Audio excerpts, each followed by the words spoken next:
नमस्कार दोस्तों, आप लोगों का बहुत बहुत स्वागत है आपके अपने यूट्यूब चैनल पर।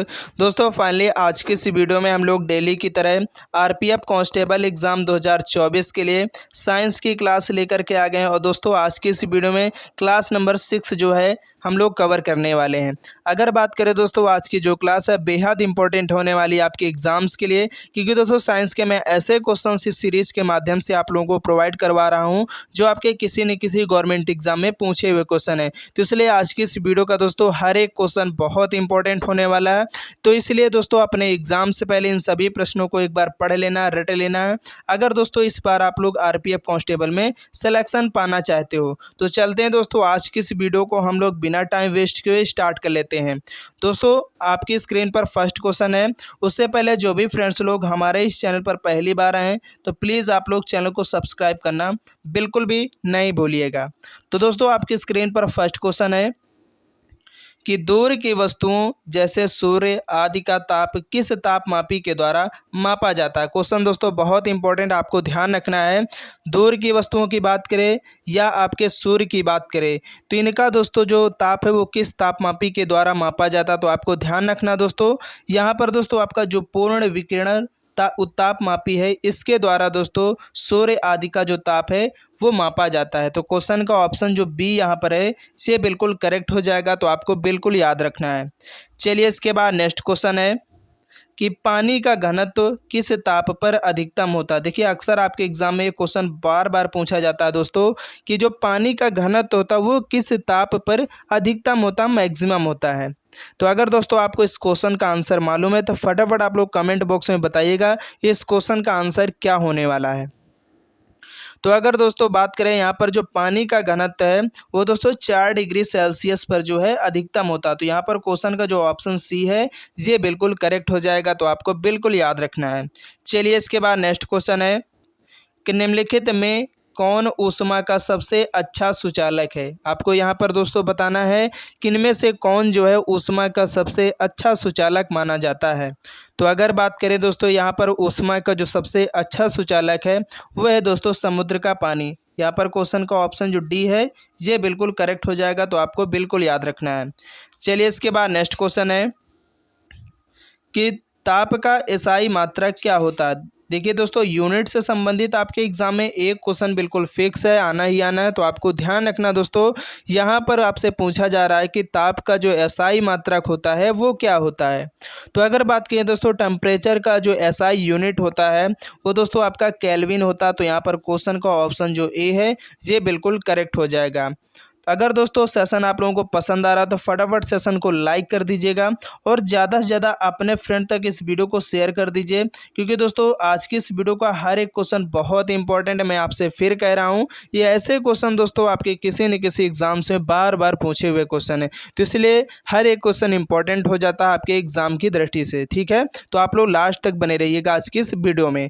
तो यहाँ पर दोस्तों नेक्स्ट क्वेश्चन है कि निम्नलिखित तापमापियों में से किसे पायरोमीटर कहा जाता है। यानी यहाँ पर आपको बताना है दोस्तों कि कौन सा ऐसा तापमापी है जिसको पायरोमीटर भी कहा जाता है। ठीक है, तो आपको दोस्तों ध्यान रखना है आपका जो विकिरण तापमापी है दोस्तों, जो विकिरण तापमापी है इसे पायरोमीटर भी कहा जाता है और इसके द्वारा दोस्तों सूर्य का ताप मापते हैं। तो ये बात भी आपको ध्यान रखनी, क्वेश्चन कई बार पूछा जा चुका है। चलिए इसके बाद अगला क्वेश्चन है कि लोलक घड़ियां गर्मियों में क्यों सुस्त हो जाती हैं। यानी दोस्तों आपकी जो लोलक घड़ियां हैं आप लोगों ने फिजिक्स में पढ़ा होगा कि जो लोलक घड़ियां हैं ये गर्मियों में क्यों सुस्त हो जाती हैं, इनका क्या रीज़न होता है। तो दोस्तों इनका जो रीज़न होता है सुस्त होने का, क्योंकि लोलक की जो लंबाई वो बढ़ जाती है जिससे इकाई दोलन में लगा हुआ समय बढ़ जाता है। इसीलिए दोस्तों ये जो है गर्मियों में सुस्त पड़ जाती हैं। तो ये बात आपको ध्यान रखनी। क्वेश्चन का यहाँ पर जो ऑप्शन सी है ये बिल्कुल सही हो जाएगा। चलिए इसके बाद नेक्स्ट क्वेश्चन है आणविक संगठन के द्वारा ऊष्मा का संप्रेषण क्या कहलाता है। यानी दोस्तों जो आणविक संगठन है इसके द्वारा जो ऊष्मा का संप्रेषण होता है वो क्या कहलाता है। तो दोस्तों उसे कहा जाता है संवहन। ठीक है, यहाँ पर क्वेश्चन का ऑप्शन जो डी है ये बिल्कुल करेक्ट हो जाएगा। संवहन दोस्तों जो है ये आणविक संगठन के द्वारा ऊष्मा का संप्रेषण होता है, तो ये बात आपको ध्यान रखनी है। यहाँ पर क्वेश्चन का ऑप्शन जो डी है ये बिल्कुल करेक्ट हो जाएगा। चलिए नेक्स्ट क्वेश्चन है कि बर्फ पर दाब बढ़ाने से उसके गलनांक पर क्या प्रभाव पड़ता है। अक्सर आपके एग्जाम में क्वेश्चन देखने को मिलता है कि अगर बर्फ पर हम लोग प्रेशर बढ़ा देते हैं, दाब बढ़ा देते हैं, तो उसके गलनांक पर क्या प्रभाव पड़ने वाला है, यानी जो मेल्टिंग पॉइंट होता है। ठीक है, तो साफ सीधी बात है दोस्तों, अगर बर्फ पर हम लोग दबाव को बढ़ाएंगे, प्रेशर बढ़ाएंगे, तो उसका जो गलनांक है वो घटने वाला है। तो आपको ये बात ध्यान रखनी। क्वेश्चन का ऑप्शन ए जो यहाँ पर है ये बिल्कुल करेक्ट हो जाएगा। चलिए इसके बाद नेक्स्ट क्वेश्चन है कि निम्न में से कौन सही है। यहाँ पर दोस्तों आपसे पूछा जा रहा है कि फ़ारेनहाइट और डिग्री सेल्सियस में जो संबंध दर्शाने वाला फार्मूला है वो इनमें से कौन सही होगा। और यहाँ से दोस्तों ये जो फार्मूला आपके ऑप्शन में दिए गए हैं, यहाँ से दोस्तों आपके एग्ज़ाम में क्वेश्चन पूछा जाता है कि डिग्री सेल्सियस को फ़ारेनहाइट में बदलिएगा, तो ये उसके लिए बहुत जो है ये जो संबंध है, जो रिलेशन है, ये बहुत इंपॉर्टेंट, यहाँ से क्वेश्चन भी न्यूमेरिकल भी आपके एग्ज़ाम में पूछा जाता है, तो इसलिए आप लोग इस फार्मूले के भी याद रखिएगा। तो यहाँ पर अगर बात करें दोस्तों निम्न में से कौन सा सही हो जाएगा, तो आपको याद रखना दोस्तों C/5 F-32/9 होता है। क्या होता है दोस्तों, इसके बीच में जो रिलेशन होता है वो C/5 F-32/9 होता है। तो ये बात आपको ध्यान रखनी। तो यहाँ आप लोग इनमें मैच करवाइएगा कौन सा ऑप्शन बिल्कुल सूटेबल बैठने वाला है। तो अगर बात करें यहाँ पर दोस्तों इस क्वेश्चन का जो आंसर हो जाएगा वो आपका दोस्तों यहाँ पर जो है बी वाला सही हो जाएगा। ठीक है, तो आपको ध्यान रखना है, फार्मूला आपको बहुत काम आने वाला आगे। ठीक है, चलिए नेक्स्ट क्वेश्चन है कि रेल पटरियों के मध्य जोड़ पर एक छोटा सा स्थान क्यों छोड़ा जाता है। यानी दोस्तों आप लोगों ने देखा होगा कि जो रेल की पटरियां होती हैं उनके मध्य दोस्तों एक जोड़ होता है, वहाँ पर एक छोटा सा गैप छोड़ दिया जाता है, स्थान छोड़ दिया जाता है। उसका क्या कारण होता है, तो दोस्तों उसका कारण होता है क्योंकि आप लोगों को दोस्तों मालूम होगा कि जैसे जैसे गर्मी बढ़ती है, ठीक है, तो वैसे दोस्तों वस्तुओं धातुओं का जो है एक्सपेंशन होता है, यानी प्रसार होता है, और ठंडियों में दोस्तों वो क्या होती है, सिकुड़ जाती हैं। ठीक है, तो यहाँ पर इस क्वेश्चन का ऑप्शन जो सी है ये बिल्कुल करेक्ट हो जाए, क्योंकि धातु गर्म करने पर फैलती है तथा ठंडी होने पर संकुचित होनी यानी सिकुड़ती है। तो ये क्वेश्चन सही हो जाएगा यहाँ पर, तो आपको ध्यान रखना है। चलिए इसके बाद नेक्स्ट क्वेश्चन है कि निम्नलिखित द्रवों में कौन सा ऊष्मा का बहुत अच्छा चालक है। आपको यहाँ पर बताना इनमें से कौन जो है द्रवों में सबसे अच्छा जो है ऊष्मा का चालक माना जाता है। तो दोस्तों अगर द्रवों की बात करें, लिक्विड की बात करें, तो दोस्तों आपका जो पारा है, दोस्तों जो पारा है ये ऊष्मा का बहुत अच्छा चालक माना गया है, किसमें, द्रव में, लिक्विड में। तो क्वेश्चन का यहाँ पर जो ऑप्शन डी है ये करेक्ट हो जाएगा, तो आपको ध्यान रखना है। चलिए इसके बाद अगला क्वेश्चन है कि द्रवों तथा गैसों में ऊष्मा का स्थानांतरण निम्नलिखित में से किस विधि के द्वारा होता है।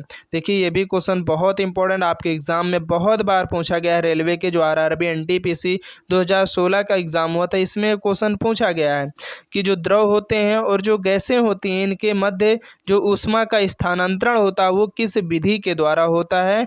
तो आपको दोस्तों ध्यान रखना, द्रवों की बात करें या गैसों की बात करें, तो यहाँ पर अगर जो ऊष्मा का स्थानांतरण होता है दोस्तों वो होता है संवहन के कारण। ठीक है, संवहन के द्वारा दोस्तों द्रवों और गैसों में ऊष्मा का स्थानांतरण होता है, आपको ध्यान रखना, क्वेश्चन बहुत इंपॉर्टेंट है। चलिए इसके बाद नेक्स्ट क्वेश्चन है कि सेल्सियस मापक्रम पर जल के क्वथनांक तथा हिमांक होते हैं। यानी यहाँ पर आपको दोस्तों बताना डिग्री सेल्सियस में जल का जो क्वथनांक यानी बॉइलिंग पॉइंट और जो हिमांक यानी दोस्तों फ्रीजिंग पॉइंट होता है वो क्या होने वाले हैं। तो आपको दोस्तों मालूम होगा, इजी क्वेश्चन है, आप लोगों ने अक्सर इसको पढ़ा भी होगा साइंस में कि जो सेल्सियस पर जल का क्वथनांक होता है वो 100 डिग्री सेल्सियस होता है। कितना होता है दोस्तों, 100 डिग्री सेल्सियस होता है, ये आपका बॉइलिंग पॉइंट होता है। अगर बात करें दोस्तों फ्रीजिंग पॉइंट की, तो आपको मालूम होगा दोस्तों वो होता है 0 डिग्री सेल्सियस पर हमारा जो पानी है वो जम जाता है, यानी बर्फ़ बन जाता है। तो यहाँ पर क्वेश्चन का ऑप्शन जो बी है ये बिल्कुल करेक्ट हो जाएगा, तो आपको ध्यान रखना है। चलिए इसके बाद अगला क्वेश्चन है कि सूर्य विकिरण का कौन सा भाग सोलर कुकर को गर्म कर देता है। यानी यहाँ पर आपको दोस्तों बताना है सूर्य विकिरण का जो ऐसा कौन सा भाग है जो सोलर कुकर होते हैं उनको गर्म कर देता है। तो आपको दोस्तों इम्पोर्टेंट क्वेश्चन ध्यान रखना है। आपका दोस्तों जो अवरक्त किरण होता है, दोस्तों जो अवरक्त किरण होती है ये दोस्तों आपके जो सोलर कुकर होते हैं इनको दोस्तों गर्म करने में सहायक होती है। तो ये बात आपको ध्यान रखनी। क्वेश्चन का ऑप्शन जो सी है ये बिल्कुल करेक्ट हो जाएगा, तो आपको याद रखना है। चलिए इसके बाद अगला क्वेश्चन है कि ताप के सेल्सियस पैमाने पर परम शून्य ताप क्या होता है। देखिए ये भी क्वेश्चन बहुत बार पूछा गया आपके हर एक एग्जाम्स में कि जो ताप का यानी टेम्परेचर का जो डिग्री सेल्सियस पैमाने पर परम शून्य ताप होता है वो क्या होता है। तो आपको ध्यान रखना दोस्तों, इंपॉर्टेंट क्वेश्चन है। वो होता है दोस्तों -273 डिग्री सेल्सियस जो है इसे हम लोग परम शून्य ताप कहते हैं। कि कितना होता है दोस्तों परम शून्य ताप का मान, तो वो होता है -273 डिग्री सेल्सियस। तो आपको ये बात ध्यान रखनी, क्वेश्चन बहुत बार आपके एग्जाम्स में रिपीट हुआ है। चलिए इसके बाद नेक्स्ट क्वेश्चन है काले वस्त्रों के मुकाबले श्वेत वस्त्र शीतल क्यों होते हैं। यानी दोस्तों आपके जो ब्लैक कपड़े होते हैं, ठीक है, यानी जो काले वस्त्र होते हैं उनके मुकाबले जो आपके सफ़ेद यानी श्वेत जो वस्त्र होते हैं वो शीतल का मतलब यानी ठंडा क्यों होते हैं। अक्सर आप लोगों ने दोस्तों देखा होगा जब गर्मी का सीज़न होता है तब लोग ज़्यादातर वाइट ही कपड़े पहनते हैं, क्योंकि दोस्तों जो सफ़ेद कपड़ा होता है वो थोड़ा ठंडक पहुंचाता है शरीर को। तो उसका क्या रीज़न होता है, तो दोस्तों आपको ध्यान रखना उसका जो रीज़न होने वाला है, क्योंकि उनके पास जो भी प्रकाश पहुंचता है यानी जो सफ़ेद कपड़े होते हैं उनके पास जो भी प्रकाश पहुंचता है उसे वे क्या कर देते हैं, परिवर्तित कर देते हैं, ठीक है, परावर्तित कर देते हैं, रिफ्लेक्ट कर देते हैं। और जबकि आपके काले कपड़े जो होते हैं, काला जो वस्त्र होता है, आप कोई भी काली चीज़ मान लो वो दोस्तों क्या करती है, प्रकाश को एब्जॉर्ब कर लेती है, अवशोषित कर लेती है। तो इसी की वजह से गर्मी में दोस्तों जो काले वस्त्र होते हैं वो गर्मी पहुंचाते हैं, जबकि वह जो श्वेत कपड़े होते हैं यानी सफ़ेद वस्त्र होते हैं वो दोस्तों आपको ठंडक पहुंचाते हैं। तो इसीलिए यहाँ पर इस क्वेश्चन का जो ऑप्शन ए है ये बिल्कुल करेक्ट हो जाएगा। चलिए इसके बाद अगला क्वेश्चन है कि द्रव से वाष्प में पदार्थ के अवस्था परिवर्तन को क्या कहा जाता है। यानी दोस्तों अगर द्रव से सीधे वाष्प में जो भी पदार्थ की अवस्था परिवर्तन होता है उसको क्या कहते हैं। दोस्तों सिंपल क्वेश्चन है, आप लोगों ने देखा होगा कि जब हम लोग पानी को गर्म करते हैं, ठीक है, तो वाष्प बनाता है। तो वाष्प में जो वाष्प होती है तो उस पदार्थ की अवस्था को क्या कहा जाता है। तो दोस्तों उसे आप लोग क्या कहते हैं, वाष्पन ही कहेंगे। क्वेश्चन का ऑप्शन जो बी है यहाँ पर करेक्ट होने वाला है। इसके बाद हम लोग नेक्स्ट क्वेश्चन की तरफ बढ़ेंगे। ठोस कपूर से कपूर वाष्प बनाने की प्रक्रिया को क्या कहते हैं। यहाँ पर दोस्तों आपसे पूछा जा रहा है कि जो ठोस कपूर से कपूर वाष्प बनाने की प्रक्रिया उसको क्या कहा जाता है। देखिए क्वेश्चन बहुत इंपॉर्टेंट है। कपूर का जलना आपसे अगर कभी पूछे तो दोस्तों ये ऊर्ध्वपातन की प्रक्रिया के अंतर्गत आते हैं। तो यहाँ पर क्वेश्चन का जो ऑप्शन सी है ये बिल्कुल करेक्ट होने वाला, तो आपको इस बात को याद रखना है। चलिए इसके बाद नेक्स्ट क्वेश्चन है कि रेफ्रिजरेटर में थर्मोस्टेट का कार्य क्या होता है। यानी दोस्तों जो आपका रेफ्रिजरेटर होता है इसमें जो थर्मोस्टेट का कार्य होता है, वर्क होता है, उसका काम क्या होता है। तो आपको दोस्तों इस बात को याद रखना, जो रेफ्रिजरेटर होता है इसमें दोस्तों थर्मोस्टेट का जो कार्य होता है इसका दोस्तों कार्य होता है एक समान तापमान बनाए रखना तथा गलनांक को घटाना, इसका दोस्तों काम होता। तो आपको इस बात को याद रखना। क्वेश्चन का ऑप्शन जो डी है यहाँ पर ये बिल्कुल करेक्ट हो जाएगा। इसके बाद अगला क्वेश्चन है कि निम्नलिखित में से किसकी ऊष्माधारिता अधिक होती है। देखिए क्वेश्चन बहुत बार पूछा जा चुका है, आपको इनमें से बताना है कि जो किसकी ऊष्माधारिता वो अधिक होने वाली है, जल की या स्वर्ण टुकड़ा या बेंजीन या लोहे का टुकड़ा। तो आपको इस बात को दोस्तों याद रखना है कि जो दोस्तों जल होता है यानी दोस्तों जो जल होता है H2O, इसकी जो ऊष्माधारिता होती है सबसे अधिक होती है, तो इस बात को आपको याद रखना। उम्मीद करते हैं दोस्तों आज की क्लास जो आप लोगों को काफ़ी ज़्यादा पसंद आई होगी, तो आप लोग ज़रूर वीडियो को लाइक कर देना और ज़्यादा से ज़्यादा अपने दोस्तों तक इस वीडियो को शेयर कर देना। अगर आप लोग चैनल में पहली बार आए तो चैनल को आप लोग सब्सक्राइब करना बिल्कुल भी मत भूलिएगा, क्योंकि दोस्तों ये जो क्लास है आप लोग डेली हमारे इस चैनल पर मिलती रहती है, तो आप लोग इस क्लास को देखना बिल्कुल भी मत भूलिएगा। अगर इस बार दोस्तों आप लोग रेलवे कांस्टेबल एग्ज़ाम में आरपीएफ में सिलेक्शन पाना चाहते हो, तो चलते हैं दोस्तों नेक्स्ट वीडियो के लिए। तब तक के लिए जय हिंद, जय भारत।